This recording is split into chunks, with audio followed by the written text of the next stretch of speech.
Olá, gente, tudo bem? Já estou agora no escritório. Falei para vocês que vou mostrar toda a minha casa, igual a Beth Sangalo. Tá achando, gente? Era treino, né? Agora é jogo. Não tem mais como mudar. Vamos passar o semestre inteiro em distância, né?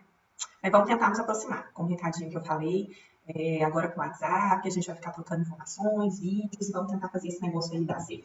Mais uma vez aqui atacando de youtuber, agora para falar de um assunto que todo mundo gosta de falar, que é liderança. Quem quer ser líder? Eu quero ser líder. Será que eu sou líder? Vamos descobrir isso hoje. Então, como vocês já sabem, te ajuda a diminuir de tamanho. Fica aqui no cantinho para falar de liderança. E aí, primeira perguntinha que eu quero que vocês respondam. As pessoas nascem ou elas se tornam líderes? O que vocês acham? Conta para mim. Todo gestor é líder e todo líder é gestor? Pergunta. Começamos a aula com uns questionamentos. Então, dá essas paradinhas no vídeo, faça suas anotações que eu quero resposta para a gente discutir quando a gente fizer nossa reunião no Meet na semana que vem. A gente debater vários temas sobre liderança. E isso é uma coisa que eu quero saber de vocês. Qual a diferença de liderança e gestão? Vamos contar também para a gente começar essa aulinha. Falando de conselho, liderança, então, vai ser a capacidade de influenciar uma ou mais pessoas para alcançar metas e objetivos. E aí a gente vai tirar essa visão romântica da liderança, porque essa liderança, essa capacidade de influenciar pessoas pode ser tanto positivo para um bem maior da sociedade, da pessoa, como para um lado não tão legal, como a gente já teve aí alguns exemplos na nossa história. A liderança, então, é essa capacidade de influenciar o comportamento do indivíduo, e ela pode ser tanto formal, né? Então, eu sou a professora, e aí eu tenho uma liderança formal com vocês, no sentido de que eu tenho a capacidade de fazer com que vocês assistam a aula, leiam artigos, façam atividades, como também a liderança informal, que são aquelas pessoas, assim, colegas de turma, que quando eles falam, todo mundo fica calado, ou professores que mesmo depois que vocês não estão mais fazendo matéria com eles, são aquelas pessoas que te orientam, que direcionam certos caminhos, que te dão conselhos, são pessoas que vocês se espelham nela, né, para uma carreira. Então, isso também é uma possibilidade de liderança.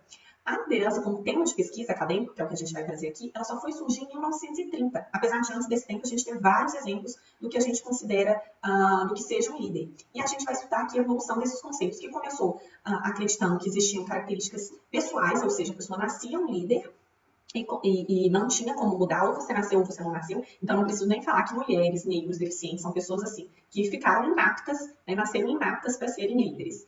Depois a gente vai ter uma abordagem funcional básica, que vai dizer o que o líder deve ou não fazer. Então, para você ser líder, você tem que ter essa ou aquela característica. E depois a abordagem situacional, que vai falar basicamente que depende. Como tudo no RH, depende do contexto, depende de quem são seus liderados, depende do poder que você tem para influenciar as decisões da sua equipe. Enfim, a gente vai tratar isso agora durante a aula. Então, começando com a primeira, que a gente vai chamar de teoria dos traços, ela vai dizer que a pessoa nasce líder. E daí, ela vai dizer que a pessoa que nasce líder, ela tem algumas características.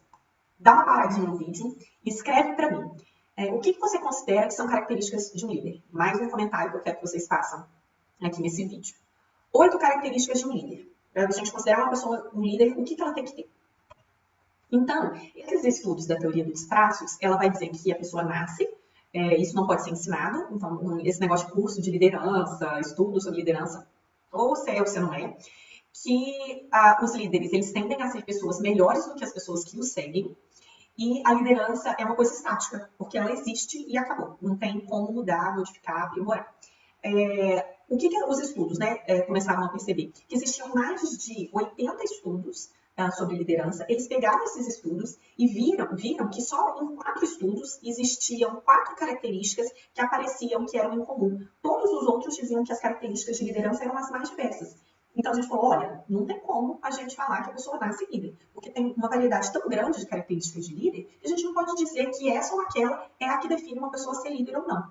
E aí esses estudos se desenvolveram e a gente chegou no Big Five, que é uma teoria de personalidade, que vai dizer que existem 5 características importantes para a liderança, que é a extroversão, e extroversão não significa falar demais, ser expansivo, mas significa se sentir bem no meio de pessoas, ser afirmativo. A amabilidade, que é uma pessoa que é cooperativa, que ela passa confiança, que ela é receptiva às pessoas, não é tão autoritária. Vai dizer sobre a questão da consciência, que é uma pessoa que é responsável, que é confiável, que você acredita naquilo que a pessoa faz, que quando ela faz, ela vai lá e cumpre. Estabilidade emocional, que nem todo mundo tem, que é também muito importante, que é uma pessoa que é normalmente segura, é uma pessoa calma, ela não aceita que as turbulências externas atrapalhem a forma como ela vai trabalhar, e a abertura para experiências. Então, são pessoas que elas são mais imaginativas, têm algum nível de intelectualidade, têm algum nível de sensibilidade, para conseguir aí trazer as pessoas para si. A teoria comportamental, ela vai, né, indo contra, né, percebendo que a teoria dos traços não conseguia resolver a ideia de teoria de liderança. A teoria comportamental vai falar assim, olha, tudo bem, desses estudos a gente viu que as pessoas não nascem líderes, elas podem se transformar em liderança, mas todo ser humano nasce com uma das duas orientações. Não que quem tem uma orientação não tenha outra, mas que as pessoas se dividem em pessoas orientadas para produção e pessoas orientadas para pessoas ligadas a relacionamento. Tem pessoas que, né, são orientadas sim, alguns líderes que são orientados sim para a produção, mas o ponto mais forte da liderança dele é que é uma pessoa mais sensível, ligada a pessoas. E tem outras pessoas que são muito ligadas a relacionamentos, mas que também, claro, precisam ter alguma orientação para a produção. Então, ele vai chamar essa pessoa, esse líder orientado para a produção, de estrutura de iniciação. Então, são pessoas que trabalham bem em estruturas bem definidas, ele sempre espera um alto nível de desempenho dos seus empregados, ele é aquela pessoa que tem muita agenda, muita meta, muita planilha, muito projeto, então são pessoas muito orientadas para entregas. Eles dividem bem os trabalhos, eles fazem boas entregas e eles passam sim confiança, organização, respeito e tal. Outras pessoas gostam de trabalhar mais ou são orientadas a serem líderes que confiam mais na sua equipe, eles gostam de ouvir a ideia das pessoas, fazer essa criação conjunta, estão muito ligados a sentimento, e isso aqui no Brasil é muito comum, esses nossos líderes inspirarem emoções na gente e tudo mais. Então, eles sempre se preocupam com a pessoa, então são líderes que estão muito preocupados em saber o nome dos empregados, em saber como os empregados estão, que sempre querem fazer campanhas de motivação, trazer maior satisfação para os empregados. E ele tem, né, um lema que vai dizer assim, que o trabalho em si, ele é o que mais motiva. E a falta de reconhecimento é o que mais desmotiva. Então, a gente precisa se preocupar tanto em dar um trabalho digno para as pessoas, né, com variedade de tarefas, identidade, que a gente já começou, como também se preocupar em reconhecer o trabalho dos nossos empregados. E aí, o que é mais importante? Um líder orientado para produção ou um líder orientado para pessoas? Perguntinha. Vocês acham que vocês são líderes mais orientados para a produção ou mais orientados para pessoas? O que os estudos vão dizer sobre isso? Os estudos dizem que os gestores, os líderes orientados para pessoas, eles tornam a equipe deles mais satisfeitas. E os líderes orientados para a produção, eles são mais produtivos. Então, eu não vou dizer, eu não posso afirmar com isso, que existe um que garante o sucesso. Porque pode ser que tenha um momento na minha equipe que eu preciso que as pessoas estejam satisfeitas para elas produzirem, para a gente ter um ambiente agradável, para reter meus empregados. E em outro momento, eu preciso ser muito diretiva, eu preciso de um líder que seja muito organizado, talvez para viver uma grande turbulência, para passar, né, a minha equipe confiança e reestruturar, às vezes, uma organização. Então, as organizações precisam entender o momento que elas estão para entender o melhor perfil de líder. E é isso que a teoria contingencial vai falar. Vai falar, olha, não tem um perfil bom. Existe um perfil bom para um determinado contexto. Então, a contingência vai determinar que tipo de líder que a gente precisa. Ele vai dizer que o perfil de liderança ele é fixo. Então, se eu sou uma pessoa orientada para pessoas, desculpa, gente. Se eu sou uma pessoa orientada para pessoas, em determinadas situações, eu não vou ser uma boa líder.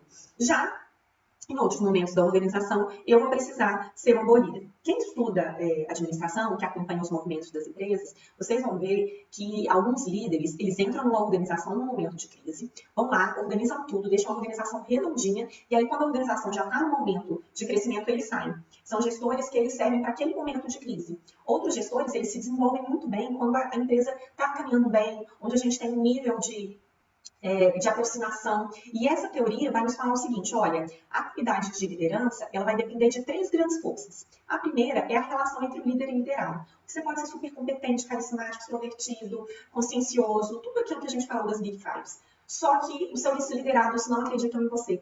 Ou você chegou num momento que não era adequado. Se a sua relação com seus liderados não for legal, a liderança não vai funcionar. O processo de liderança ele não vai acontecer. Porque a liderança vai ser uma coisa que as pessoas dão pra gente, né? Que é um pouco do que a gente fala quando a diferença, abrindo um parênteses aqui, tá, gente? A diferença de líder e gestor é porque o gestor, ele é uma pessoa que vai gerenciar complexidades. Ele vai organizar tarefas, ele vai entregar aquilo que a organização precisa. O líder, ele vai pensar além, ele vai gerir bem mudanças, ele vai pensar no futuro, ele vai pensar em reorganizações, ele vai ser uma pessoa que vai precisar ter muita criatividade para conseguir estimular as pessoas a darem mais do que aquilo do momento presente.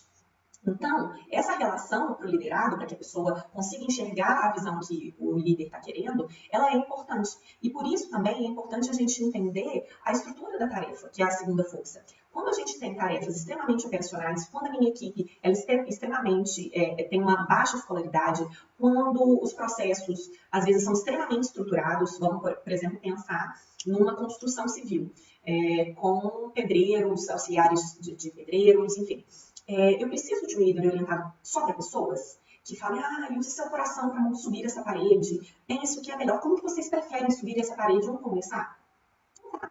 Tem um projeto para cumprir, tem uma estrutura para seguir, e não tem como brincar muito. Então, talvez um líder orientado para a produção, que fale, olha, é assim que é o projeto, assim, a gente tem que seguir dessa forma, essa é a planilha de entrega, a gente tem esses prazos e tudo mais, vai orientar mais esse grupo de pessoas do que, por exemplo, se a gente conversar num processo de advogado. Se eu estou num escritório de advocacia, onde os processos são extremamente desestruturados, onde cada peça que um advogado precisa tocar é diferente, ainda que seja sobre o mesmo assunto. Então, a pessoa tem um trabalho mental, um trabalho de criatividade em cima de cada processo que é individual. Então, não adianta eu ser muito burocrática, falar tem que ser assim, tem que entregar desse jeito, porque a pessoa já tem um nível de responsabilidade maior. Então, se eu dou autonomia, se eu deixo a pessoa tocar, é muito mais fácil liderar esse grupo do que se eu for muito, olha, tem que entregar assim, eu quero que você escreva tantos parágrafos, você tem que usar a lei tal, você tem que seguir dessa forma. Isso não vai conseguir fazer com que a pessoa expresse o melhor dela, tire o melhor dela dentro do trabalho dela.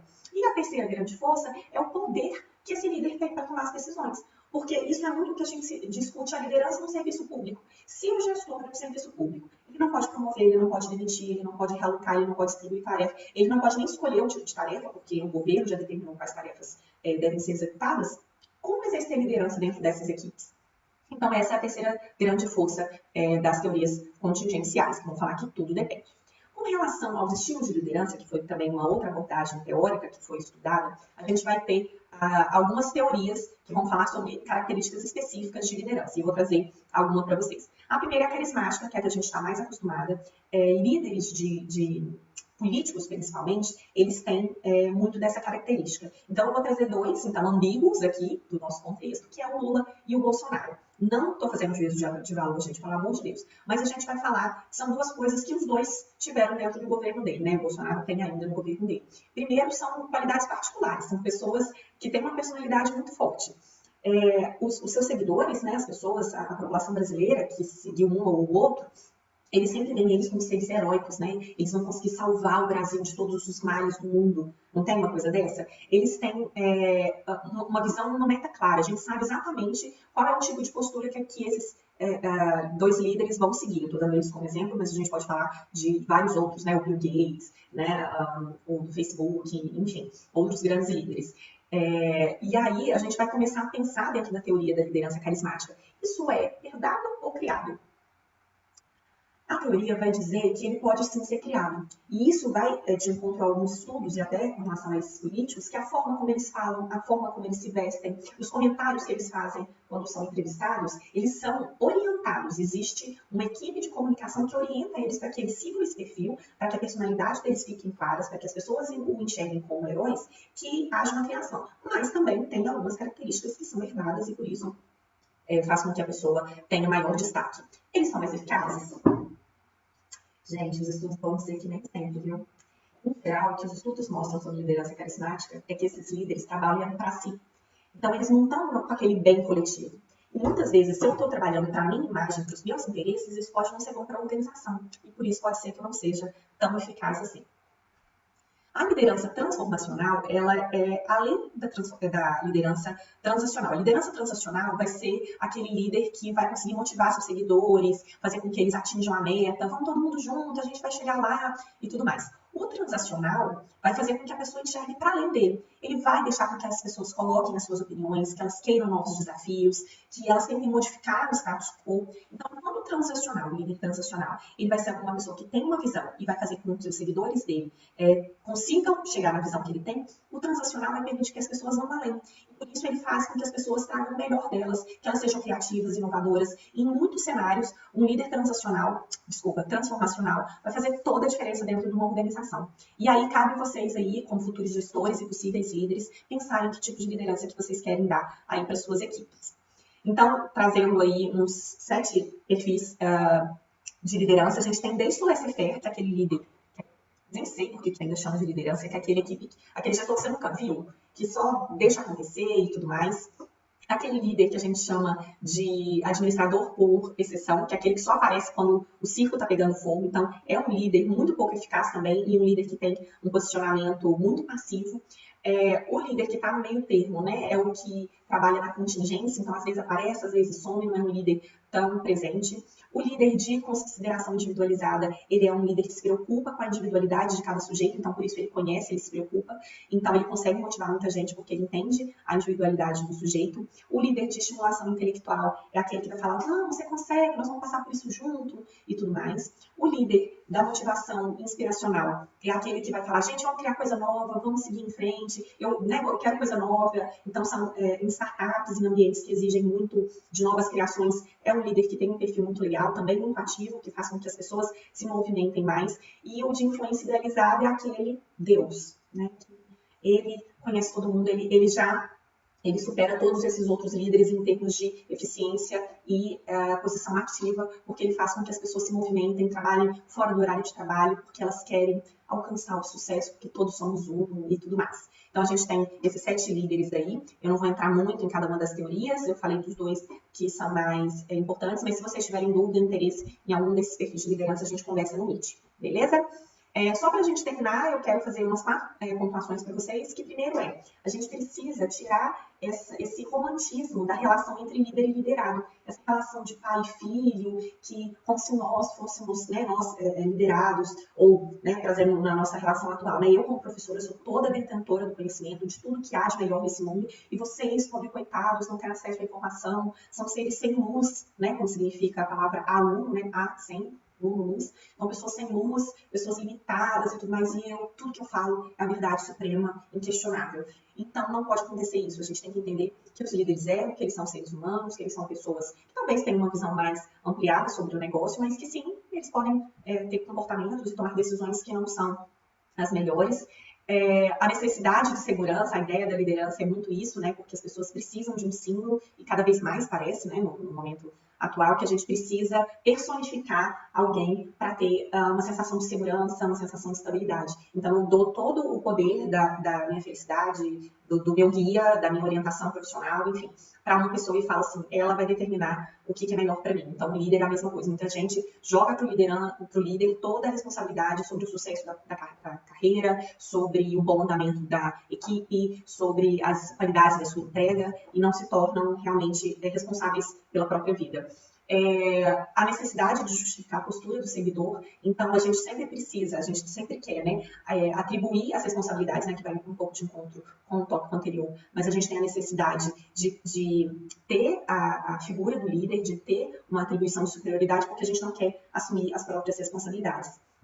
E a gente também tem que saber que muitos dos líderes, como eu citei o caso do Lula e do Bolsonaro, são criados pela publicidade. Então, trazem aquela visão romântica, ele salvou, ele criou, ele fez, ele moveu montanhas, e isso não é bem o que é uma liderança no dia a dia. Então, eu quero tirar essa visão de vocês para a gente entender que um líder é um ser humano, que vocês podem ser futuros líderes e basta a gente ter a sensibilidade para entender o contexto e entender a nós mesmos, para entender qual que é o melhor perfil.